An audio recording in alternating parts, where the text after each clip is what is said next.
anunciando el reino.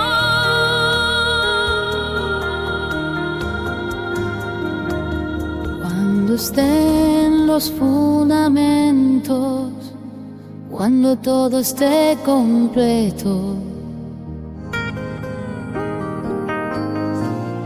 confiaré a mis elegidos el anuncio de mi reino. Tu ministro y tu siervo, el Padre Robert Young, en comunión con la Iglesia, revelanos las verdades de tu fiat supremo. Extiende tu reino, Señor. Extiende tu reino. Extiende tu reino, Señor. Extiende tu reino. Extiende tu reino, Señor. Extiende tu reino.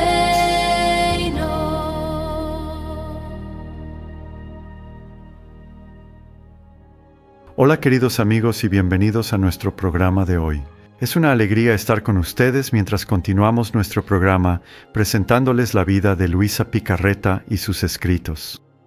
Oremos en el nombre del Padre, y del Hijo, y del Espíritu Santo. Amén. Oremos por la venida del reino de la voluntad de Dios como nos enseñó Jesús.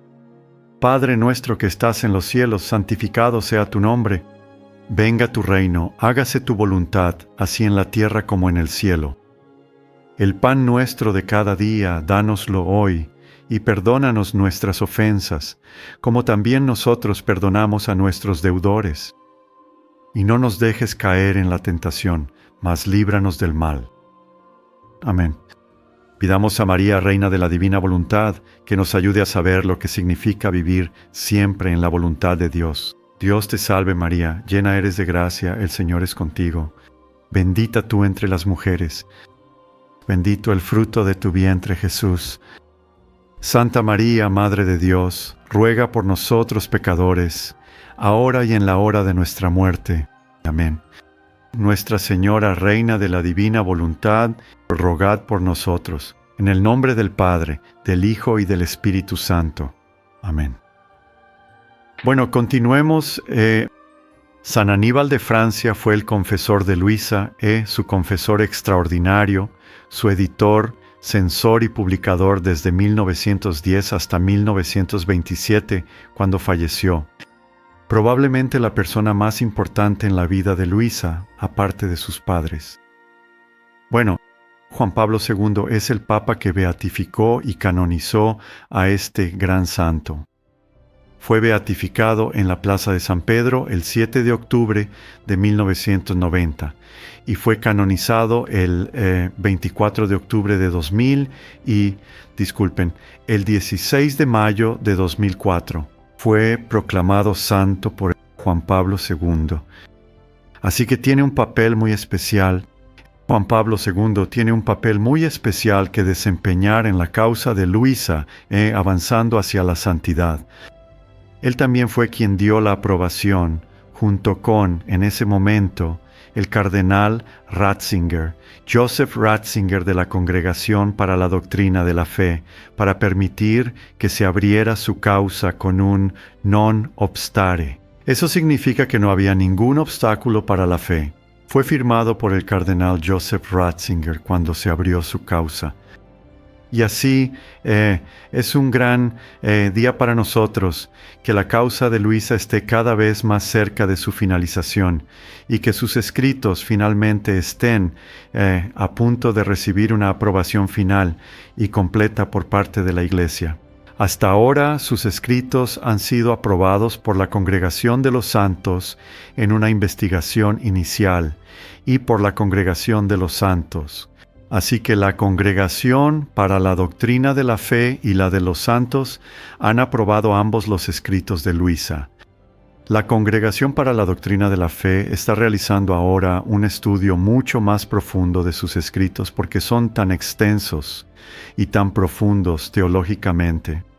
Solo queda una investigación final para asegurarse de que no haya absolutamente nada que impida que la causa de Luisa se complete. Y estamos esperando esa decisión final en cualquier momento por parte de la Iglesia. Así que mientras rezábamos el Padre Nuestro, ¿saben? Me gustaría compartir con ustedes solo un par de pasajes, pensamientos del propio Jesús, quien le habla a Luisa sobre el Padre Nuestro y su papel, su importancia en nuestra comprensión de la divina voluntad.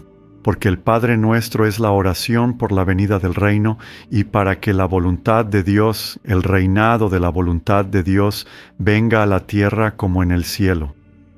Jesús dice, en esas palabras del Padre Nuestro, mi voluntad está atada y comprometida.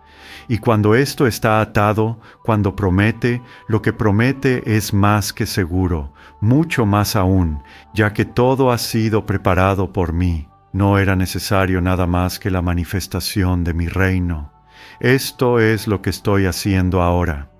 Si manifiesto tantas verdades sobre mi fiat, esa palabra, hágase, el propio fiat de Dios y el fiat del Padre en la creación, del Hijo en la redención y del Espíritu en la santificación, no es simplemente para dar un simple informe.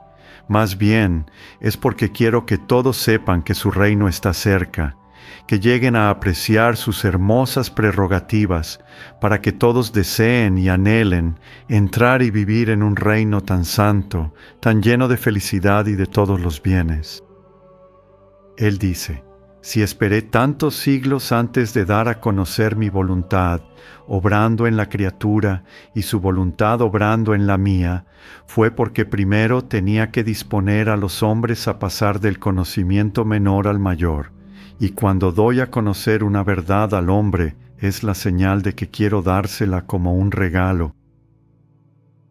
Así que el don de la voluntad divina está, ante todo, por supuesto, en Jesús mismo y en su persona. Él es el reino de Dios, venido a la tierra en persona, Hijo de Dios, Hijo del hombre, Hijo de María. Y ahora Él quiere que este reino que Él es y que vino a traer a la tierra sea conocido en su plenitud. ¿Es una revelación nueva? No, porque todo está ahí en la Escritura, todo está ahí en la doctrina y la tradición de la Iglesia.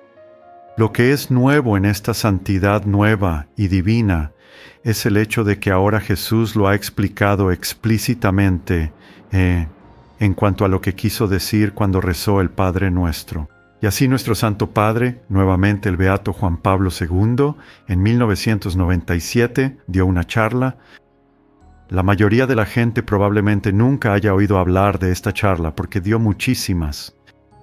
Pero esta charla fue dada en el centenario de la fundación de una orden religiosa llamada los Rogacionistas.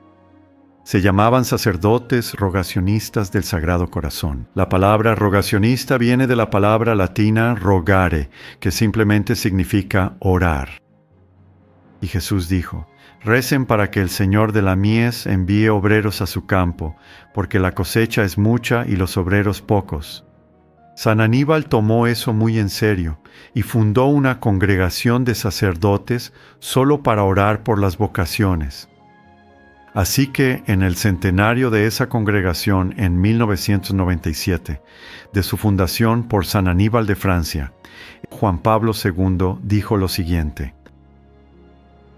Él dijo, Dios está preparando ahora una santidad nueva y divina, con la cual el Espíritu Santo desea enriquecer a los cristianos en el amanecer del tercer milenio, para hacer de Cristo el corazón del mundo. Permítanme leer eso de nuevo. Él escribió que Dios está dando ahora al mundo una santidad nueva y divina. Las palabras nueva y divina están entre comillas, con la cual el Espíritu Santo desea enriquecer a los cristianos en el amanecer del tercer milenio para hacer de Cristo el corazón del mundo. Esta es la carta de Juan Pablo II sobre el centenario de los padres rogacionistas, impresa en el Osservatore Romano el 9 de julio de 1997, página 3. ¿Por qué es esto importante? Porque esta frase que está entre comillas, santidad nueva y divina, es una frase tomada de los propios escritos de Luisa Picarreta. Y es una frase que el propio San Aníbal utilizó para, en cierto sentido, definir y describir lo que Luisa Picarreta estaba trayendo a la Iglesia a través de su revelación privada. Es nueva, por supuesto. Nada es nuevo en la Iglesia en un sentido, y sin embargo todo es siempre nuevo en la Iglesia, porque así es Dios.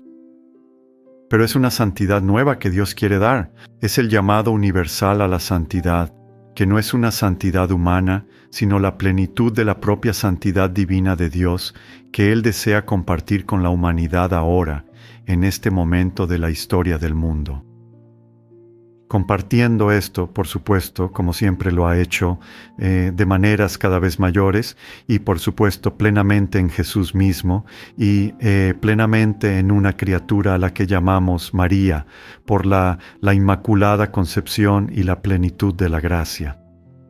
Pero ahora para nosotros, nacidos en el pecado original, Él quiere que la plenitud de esta nueva y divina santidad sea conocida de una manera más explícita, completa y definida.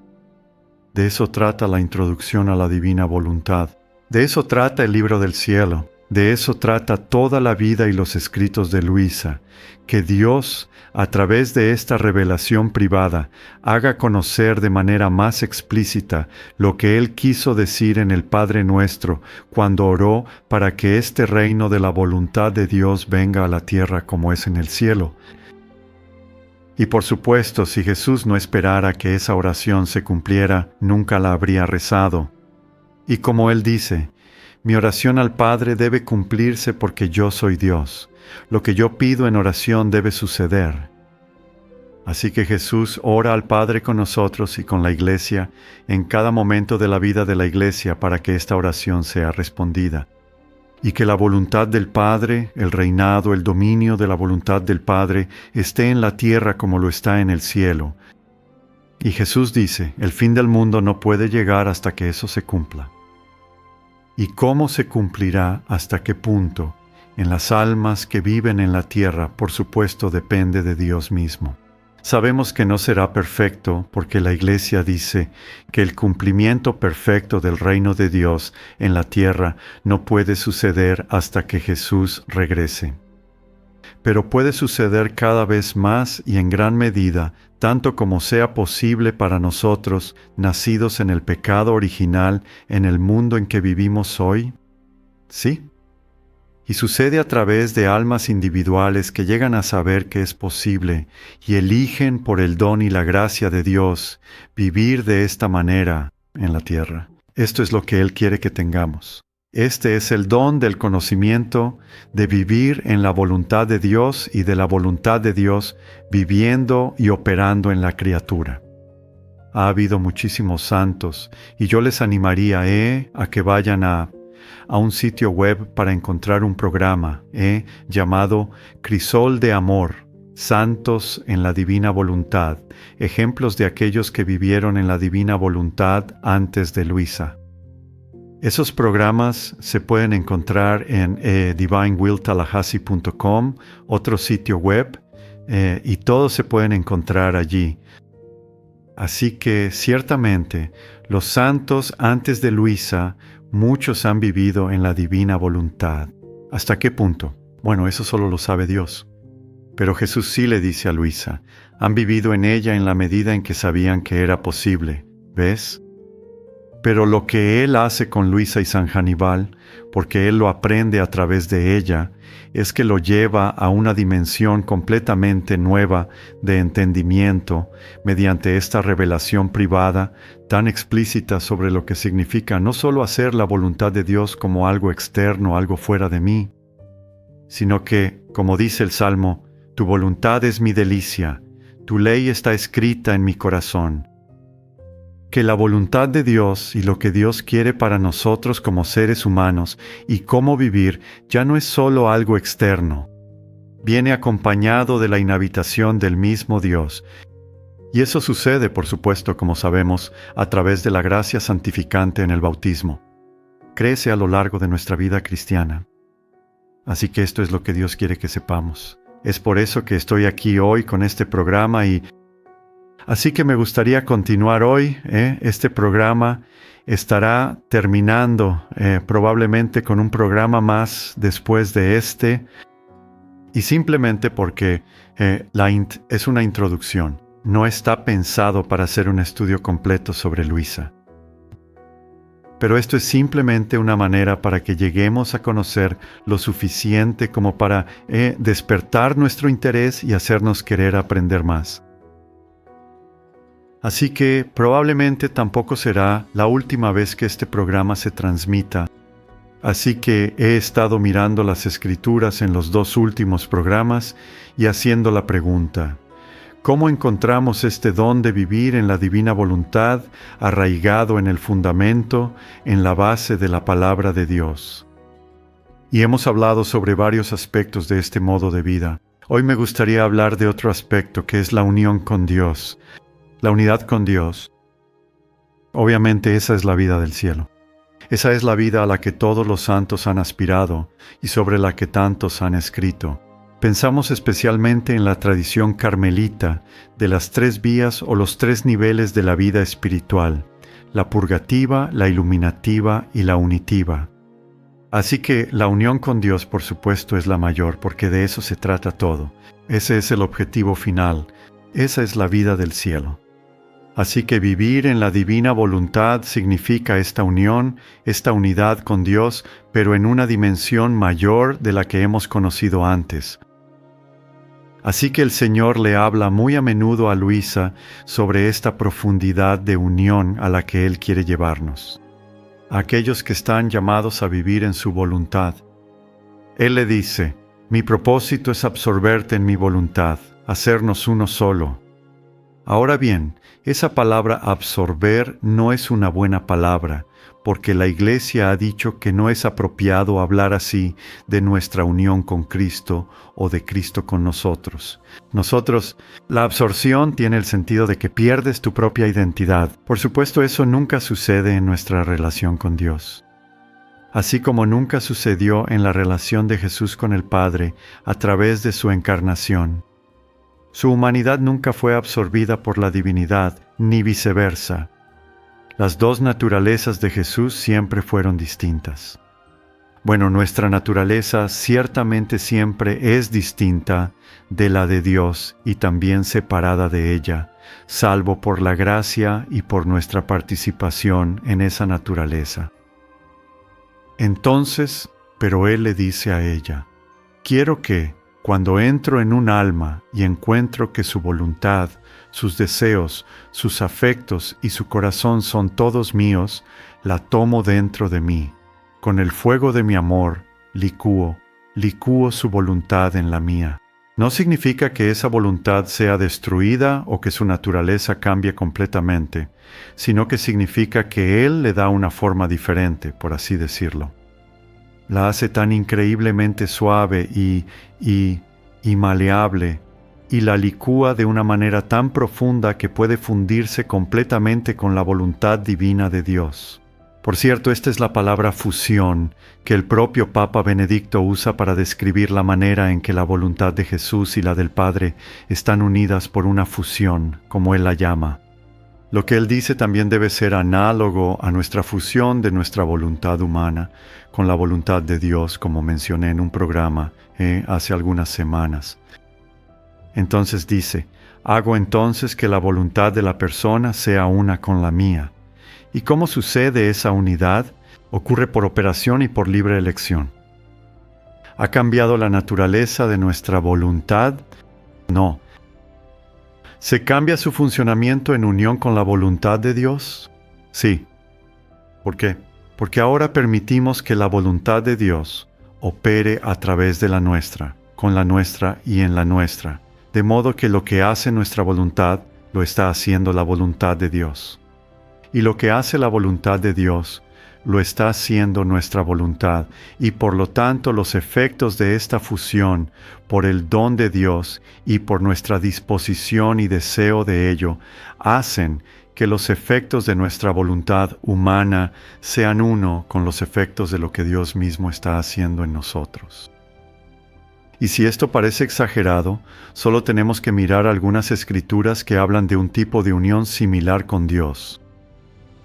Probablemente el testimonio más directo de esto es la propia oración de Jesús por la unidad, cuando dice: «Ora al Padre para que ellos, es decir, nosotros, sean todos uno, como tú, Padre, estás en mí y yo en ti, para que ellos también sean uno en nosotros».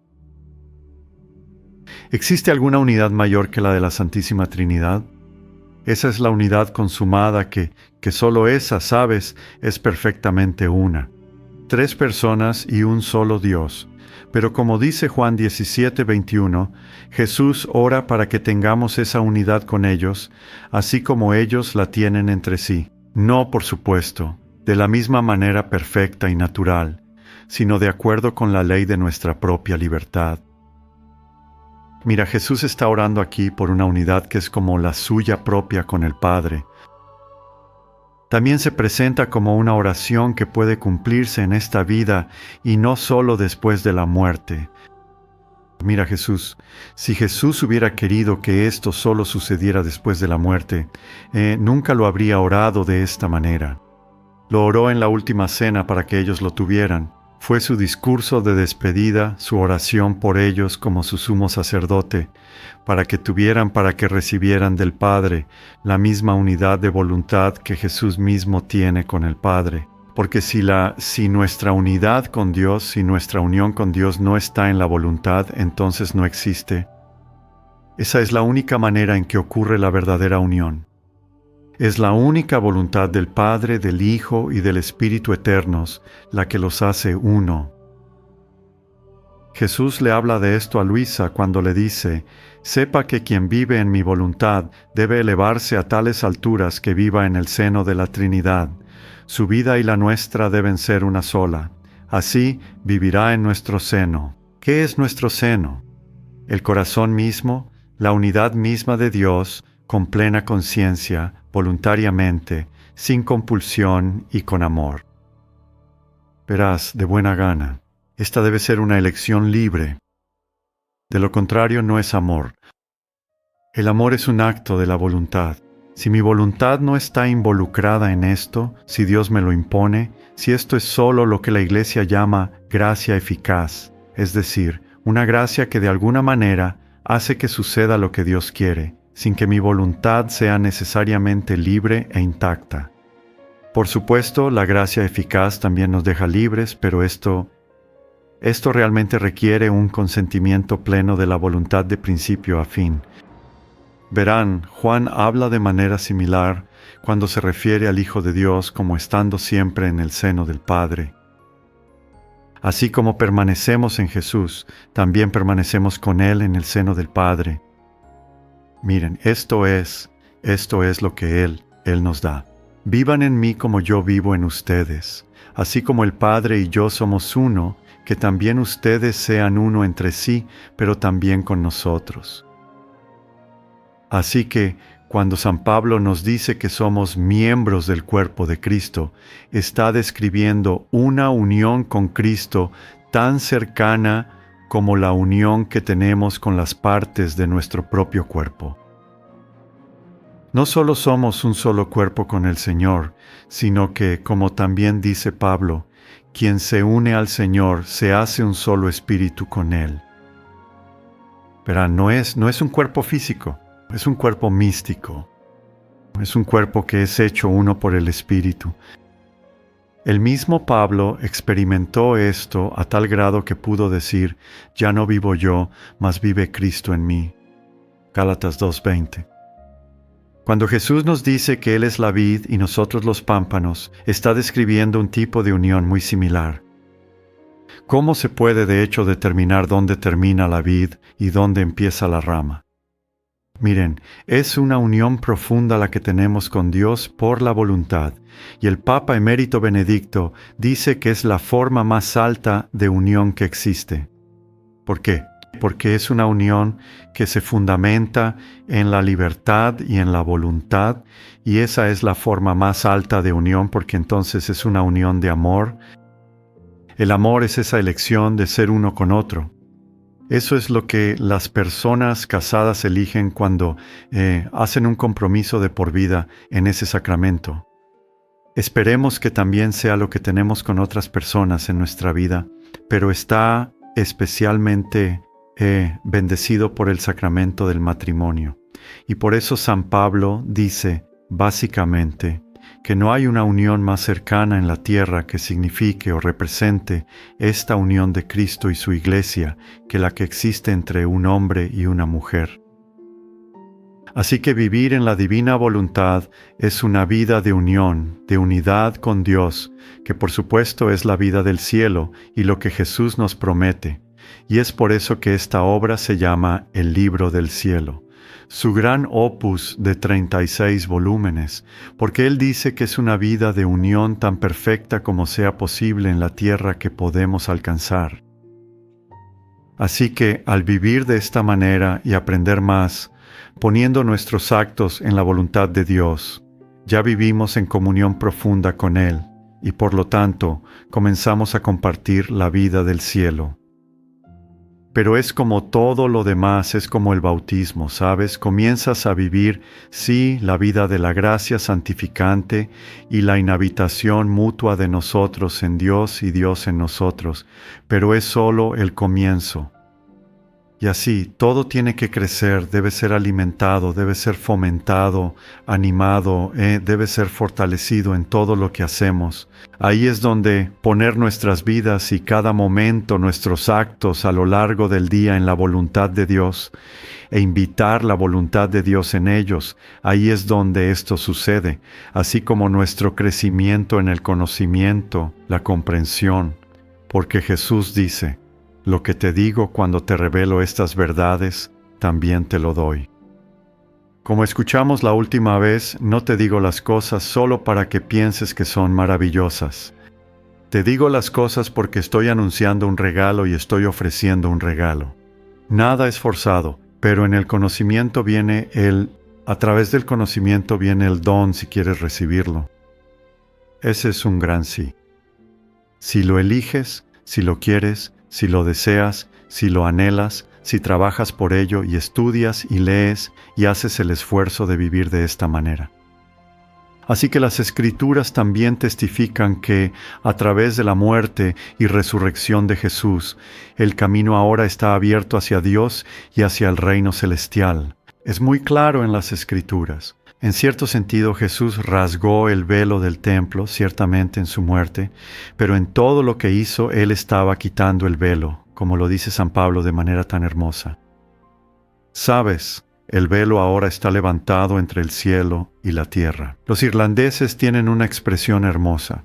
El velo es delgado en ciertos lugares entre el cielo y la tierra. A veces tienes un atisbo, incluso una visión de la belleza del cielo, cuando ves algo, un amanecer o atardecer espléndido, o una escena magnífica de la naturaleza, ¿sabes? Es como si el velo se levantara. Tenemos una corazonada, un principio de comprensión de lo que es el cielo. Cuando Jesús fue abierto, cuando Jesús fue bautizado, el cielo se abrió, Lucas 3:21. Marcos dice que Jesús vio los cielos rasgarse. Jesús lo vio, y esto es similar a la descripción de Marcos sobre la muerte de Jesús, cuando el velo del santuario se rasga en dos de arriba abajo. Escuchamos en la carta a los Hebreos, que interpreta estos acontecimientos como la obra sacerdotal de Jesús, quien, al pasar por el tabernáculo más grande y más perfecto, entró de una vez por todas en el santuario. Hebreos 9:11. Pero no solo Jesús ha entrado en el santuario, sino que por la sangre de Jesús, nosotros mismos tenemos confianza de entrar en el santuario por el camino nuevo y vivo que Él nos abrió a través del velo, es decir, de su carne. Hebreos 10:19. Así que no solo Jesús ha entrado, sino que ahora ha hecho posible que nosotros entremos a través del velo, que es su carne, la cual ha abierto el cielo para nosotros. No solo cuando morimos, y esto es muy importante, ya sabes, como me encanta citar el poema de Emily Dickinson. No voy al cielo solo cuando muero, voy al cielo a lo largo de todo el camino. Verás, somos inocentes en el cielo.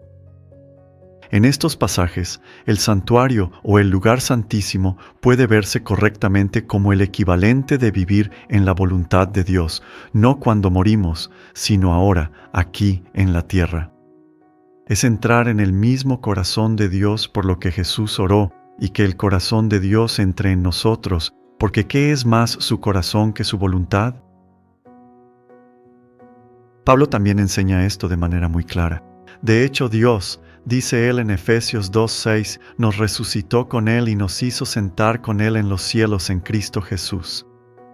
Ahora, cuando San Pablo hace estas afirmaciones, está diciendo que Dios ya ha hecho esto y por lo tanto ahora vivimos de esta manera. Dios lo ha hecho a través de Jesús, por medio de su vida, muerte y resurrección.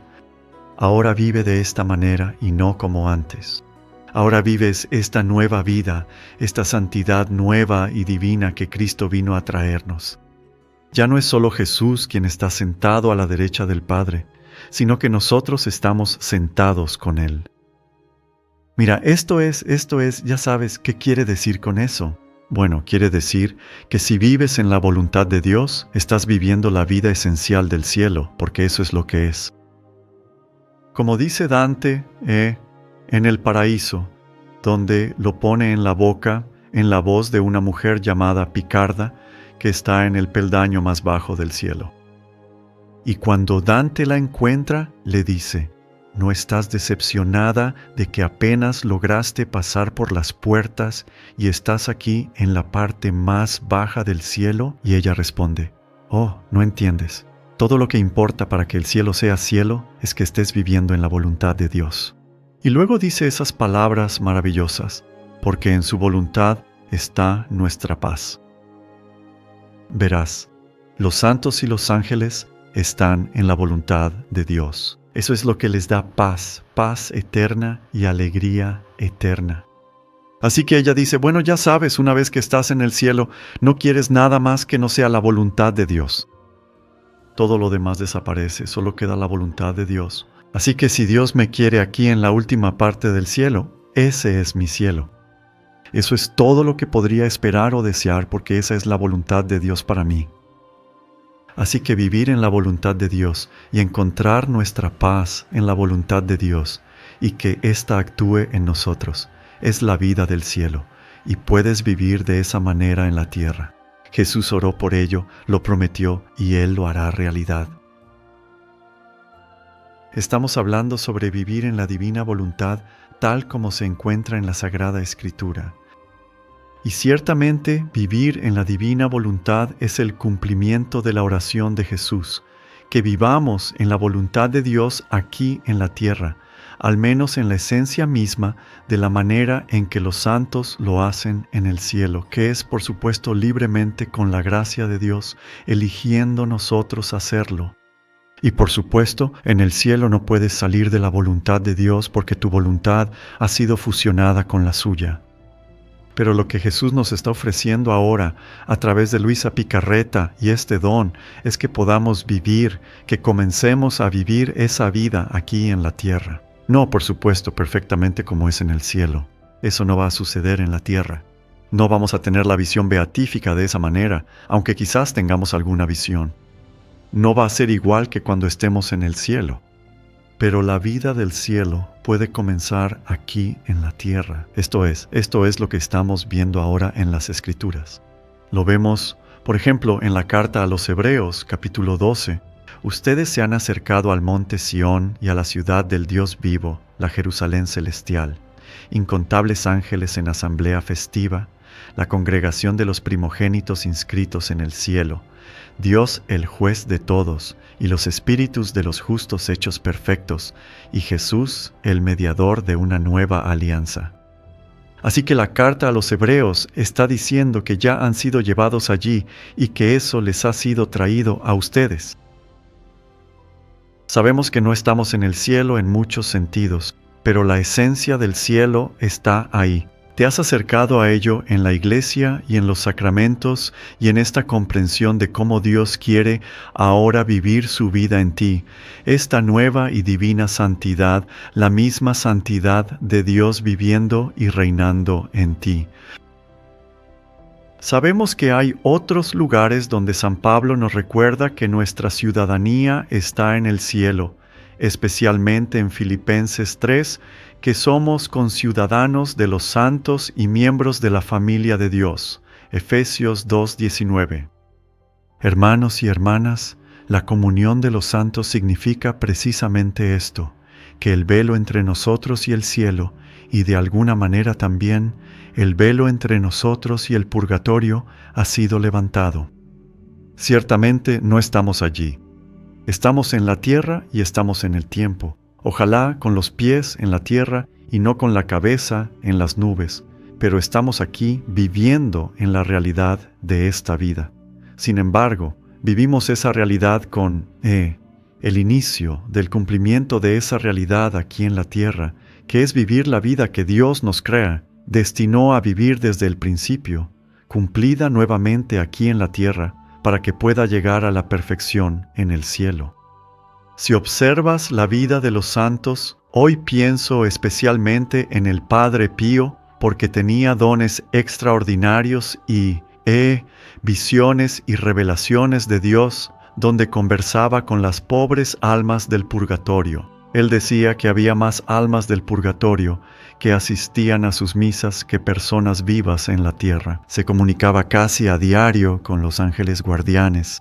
Él solía decir, envíame tu ángel guardián a las personas que le escribían, y decía, me encargaré de tu ángel guardián.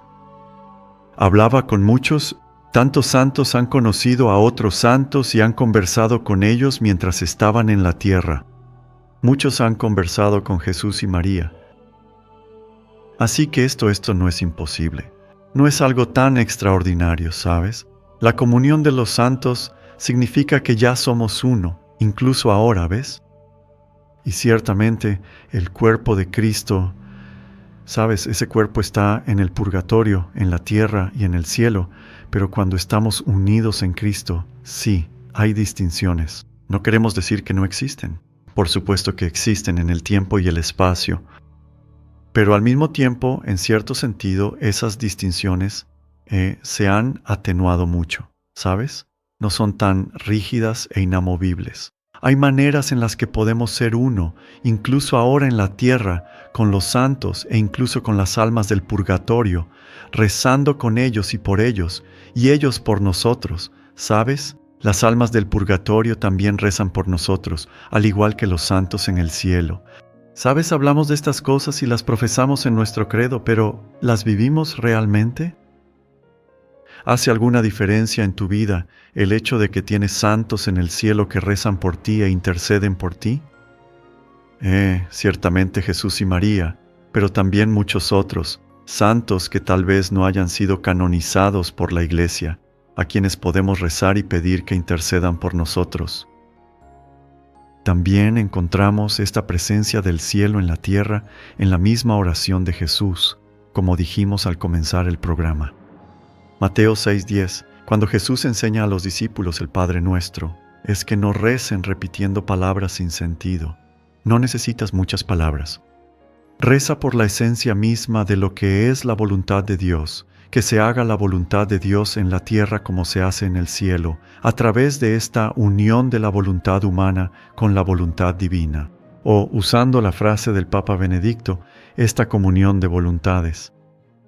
Ahora bien, normalmente, por supuesto, entendemos esta petición como un ideal al que aspirar, pero que en realidad nunca es posible cumplir literalmente aquí en la tierra, hasta que lleguemos al cielo. Pero incluso si lo tomamos solo desde un punto de vista exegético, es decir, la exégesis es la comprensión de la Escritura, la interpretación de la Escritura por parte de aquellos en quienes confiamos en la Iglesia para darnos ese entendimiento. Incluso desde ese punto de vista, no hay nada que nos impida entender esto de manera literal. ¿Sabes por qué Jesús no querría que la voluntad de Dios se hiciera en la tierra como en el cielo? De hecho, si Él dice en la tierra, ¿por qué no habría de querer decirlo literalmente? Si Él hubiera dicho, ya sabes, que la voluntad de Dios se cumpla perfectamente en el cielo eventualmente cuando lleguen allí, entonces lo habría dicho así, si eso era lo que quería decir. Pero Él dice que la voluntad de Dios se haga aquí en la tierra como se hace en el cielo. Algunas personas podrían decir, bueno, Él está hablando de los nuevos cielos y la nueva tierra, no de la tierra que conocemos ahora. Bueno, es cierto que habrá nuevos cielos y nueva tierra, como proclama el libro de Apocalipsis, pero yo creo que también podemos interpretarlo como algo que puede suceder ahora. Aquí, en este mundo, el reinado de la voluntad de Dios puede estar en la tierra. ¿Cómo? ¿Dónde? Bueno, eso es lo que Él nos está enseñando en esta hermosa comprensión de la voluntad divina. Así que Jesús está orando literalmente para que las personas en la tierra hagan la voluntad del Padre como la hacen los bienaventurados en el cielo. ¿Y cómo lo hacen? Lo hacen no solo como algo exterior a ellos mismos, aunque también lo es, sino principalmente como algo interior. Mira, tu ley está escrita en mi corazón. Está dentro de nosotros, esta voluntad de Dios. Está ahí a través del bautismo. Está ahí a través de la Eucaristía. Está ahí en cada momento del día en que queremos que esté ahí. Cuando le pedimos que esté ahí, podríamos concluir además desde un punto de vista teológico que Jesús no rezaría una oración que nunca se cumpliría o una que Él mismo no llevaría a cumplimiento. Como Él dice, ¿cómo podría pedirle algo al Padre y que Él no me lo conceda? Él mismo lo dice, ¿recuerdan? En la parábola. Ya saben, ¿quién de ustedes le daría a su hijo una piedra si le pide un huevo?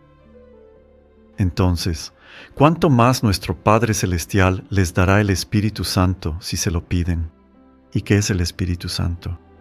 El Espíritu es la persona de Dios, a través de la cual Dios y su voluntad vienen a vivir en nosotros. Esa es su función, esa es la obra del Espíritu, habitar en nosotros, por supuesto, y también devolver amor y gloria a Dios en nombre de todos, a medida que se completa la obra de Dios. De hecho, Jesús le dice esto a Luisa: para que este reino se obtuviera con mayor certeza, hice esta promesa formal en la solemnidad de mi oración, orando al Padre para que su reino viniera y que se hiciera la voluntad divina en la tierra como en el cielo. Así que también debemos recordar que Jesús se refiere a estas dos peticiones del Padre Nuestro como una promesa que debe cumplirse. Jesús le deja esto muy claro a Luisa. Si lo pedí en oración, lo prometí. Una promesa más cierta y solemne, dice él, no habría podido hacer. Han pasado siglos desde que enseñó esta oración, pero el reino de la divina voluntad ciertamente vendrá.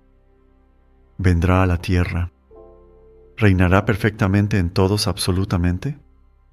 La respuesta es no, y la Iglesia lo dice muy claramente. ¿Reinará en las almas tan plenamente como sea posible para una criatura nacida en el pecado original antes del fin de los tiempos? Sí. Eso es por lo que Él oró. Eso es lo que Él promete. San Juan también nos dice que podemos ser como Jesús incluso ahora. No solo en el sentido perfecto, sino muy cerca, viviendo en su voluntad.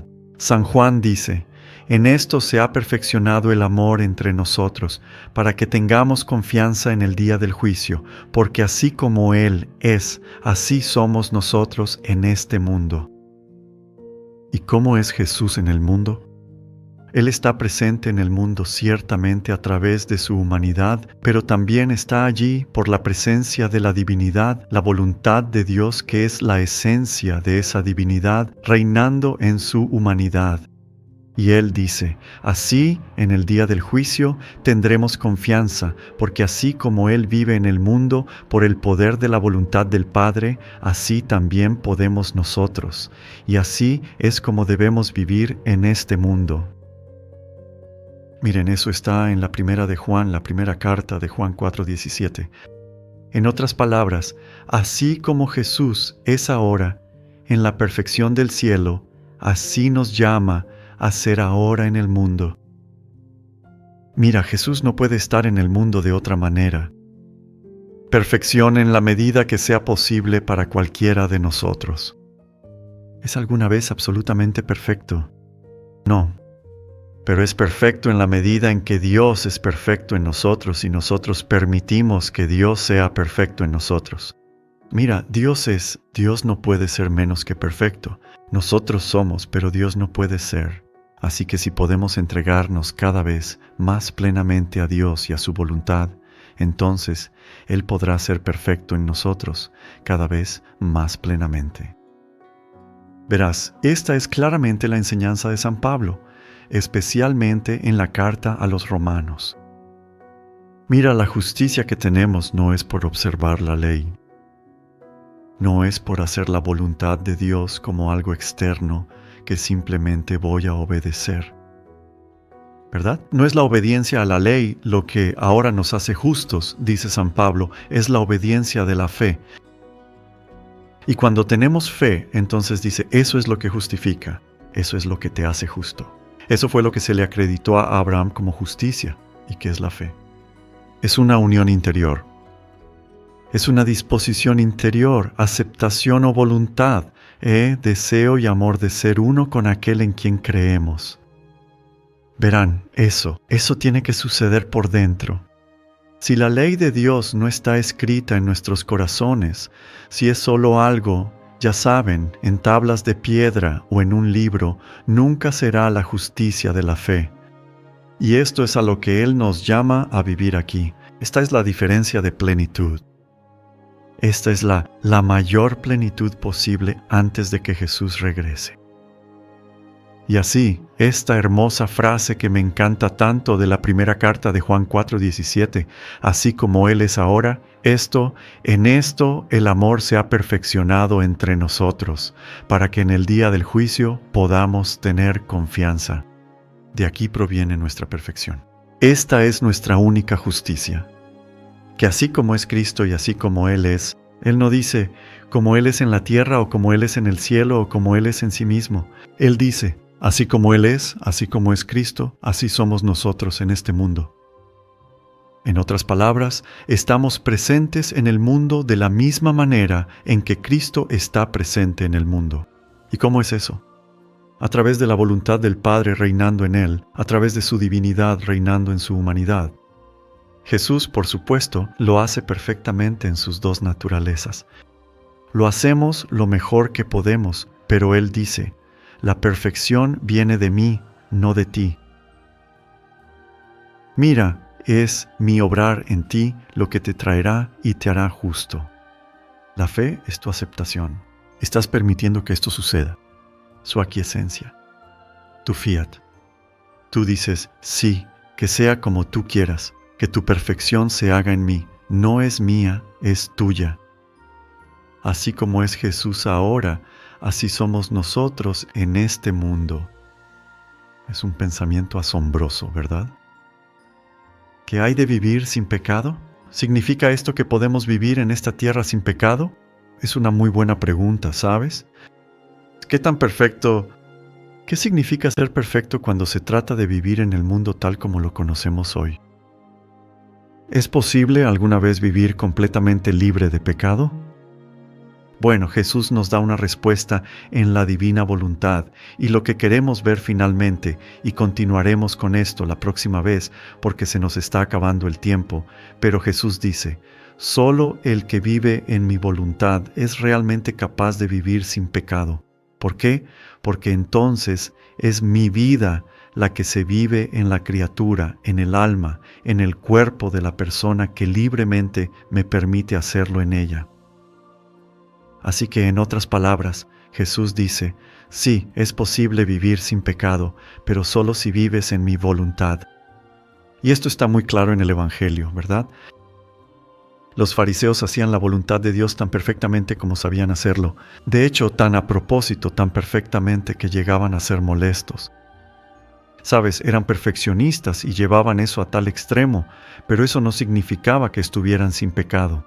Jesús deja muy claro que los fariseos tenían mucho pecado. Su pecado, por supuesto, era el orgullo. Era un pecado interior. Era el pecado de no interiorizar la ley, sino de vivir, de adorar la propia observancia de la ley. Mira, la observancia de la ley puede convertirse en un ídolo en sí misma. Adoramos nuestra propia observancia perfecta de la ley. Y Jesús dijo, esto es simplemente autoadoración, es una adoración inútil, no significa nada para el Padre. Debes adorar en espíritu, interiormente, en el poder de Dios mismo, y en verdad, si tu adoración va a significar algo. Entonces, ¿cómo se relaciona o compara esto con las enseñanzas de las Escrituras? Bueno, ya sabes, tenemos ese pasaje de Juan nuevamente en su primera carta, capítulo 1, donde dice, si decimos que no tenemos pecado, nos engañamos a nosotros mismos y la verdad no está en nosotros. En otras palabras, San Juan está diciendo que no puedes decir, y nadie puede decir, que está perfectamente sin pecado. Ciertamente, nacemos en pecado, en el pecado original. Pero la carta de Judas ve el estado de estar sin pecado no solo como la intención de Dios, sino como una posibilidad real para el cristiano. Él dice, hay uno, dice, que es capaz de guardarlos de caer, de presentarlos sin mancha y exaltados en la presencia de su gloria. Y dice que Dios puede hacer eso. Dios puede evitar que peques. Él puede mantenerte sin mancha. Creo que es importante que distingamos aquí dos maneras, dos tipos de pecado. Uno es del que habla San Juan, que todos nacemos en pecado, con una inclinación al pecado y con las consecuencias del pecado. Y si dices que no es así, y creo que probablemente también se refiere a los fariseos en ese sentido, ya que pensaban que eran perfectos, entonces él dice que tu pecado permanece. San Judas está diciendo sí, nacemos en pecado. Tenemos inclinaciones pecaminosas, pero Dios puede evitar que pequemos. Dios, cuando vive en nosotros con la plenitud de su poder, su misericordia y su amor, y le permitimos vivir así en nosotros, entonces Él dice que podemos, que Dios de hecho puede evitar que pequemos. Juan incluso va un paso más allá en su primera carta, capítulo 3, cuando dice, nadie que permanece en Cristo peca. Tú dices, bueno, se está contradiciendo. Bueno, en realidad no, si lo miras de esas dos maneras. Sí, nacemos en pecado, pero con Cristo podemos vencer el pecado y Cristo lo vence en nosotros. Explicando esto, añade, nadie que es engendrado por Dios comete pecado. Es decir, una vez que has renacido en la fe, ya no pecas, porque la semilla de Dios permanece en él a través del bautismo. No puede pecar, porque ahora ha sido engendrado por Dios. Ahora es un hijo de Dios. Primera de Juan 3:9. Juan parece estar diciendo que el cristiano puede llegar a un punto en el que la semilla de Dios permanece en él de tal manera y en el que es engendrado por Dios tan completamente que ya no peca. Jesús le dice esto a Luisa. Él dice que cuando te has unido así a mí en esta comunión de voluntad, dice, eso es lo que Él quiere decir con la vida. ¿Se puede pecar en el cielo? No. Tu voluntad está fusionada. Has sido purificado, fundido en el fuego del amor de Dios. Y luego dice, ya no puedes pecar más. Esto es precisamente lo que Jesús quiere decir a Luisa sobre aquellos que viven en su voluntad. Bueno, queridos amigos, con esto damos por terminado nuestro programa de hoy. Gracias por acompañarnos. Y espero que estas reflexiones sobre la palabra de Dios y la Sagrada Escritura les ayuden a comprender un poco mejor de qué se trata este modo de vida. Es nuevo, pero no es nuevo. Es divino, por supuesto, pero solo puede suceder cuando permitimos que suceda, cuando entregamos libremente nuestra voluntad, toda nuestra vida a ello a través de la justicia de la fe y la obediencia de la fe.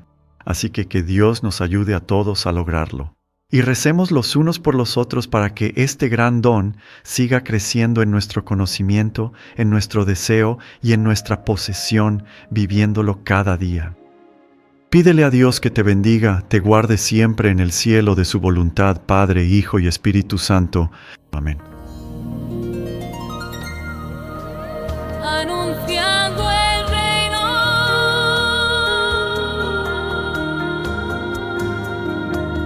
cuando estén los fundamentos, cuando todo esté completo, confiaré a mis elegidos el anuncio de mi reino. Tu ministro y tu siervo, el Padre, Robert Young, en comunión con la Iglesia, revelanos las verdades de tu fiat supremo. Extiende tu reino, Señor. Extiende tu reino. Extiende tu reino, Señor. Extiende tu reino. Extiende tu reino, Señor. Extiende tu reino.